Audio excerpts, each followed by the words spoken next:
dengan kes buli sampai mati. Cover up.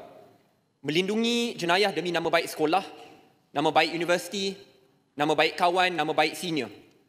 Budaya cover up perlu dibantah sepenuhnya kerana realitinya jenayah buli itu melibatkan ramai, bukan setakat seorang dua sahaja yang ditangkap. Kita digegarkan lagi sekali dengan kes buli sampai mati. Kes Syamsul Haris, pelatih Palapes yang 6 bulan yang lepas dilaporkan mati mengejut. Ada yang kata kerana heat stroke, kerana sawan, kerana kesihatan sendiri. Menteri pun jawab bahawa ini tidak kena mengena dengan buli.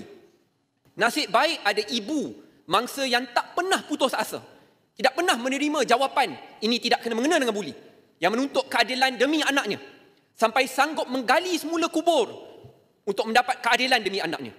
Selepas 127 hari menuntut keadilan, akhirnya keputusan bedah siasat membuktikan kematian disebabkan kerana kecederaan di leher dan juga kecederaan di badan.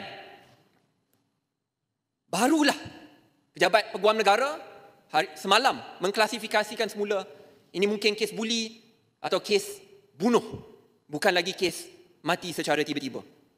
Bayangkan kalau ibu mangsa tidak mengetuk pejabat menteri, tidak mengetuk media, pergi ke hulu hilir selama lebih 100 hari untuk menuntut keadilan. Besar kemungkinan si mati tidak akan mendapat keadilan yang sewajarnya. Besar kemungkinan kita tidak akan tahu dan perbahasan ini tidak akan berlaku.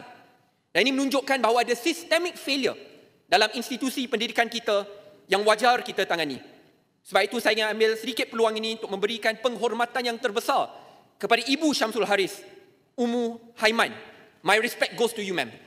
Doa saya supaya kita tidak akan ada lagi kes di mana seorang ibu perlu ke hulu hilir menuntut keadilan untuk nasib anaknya.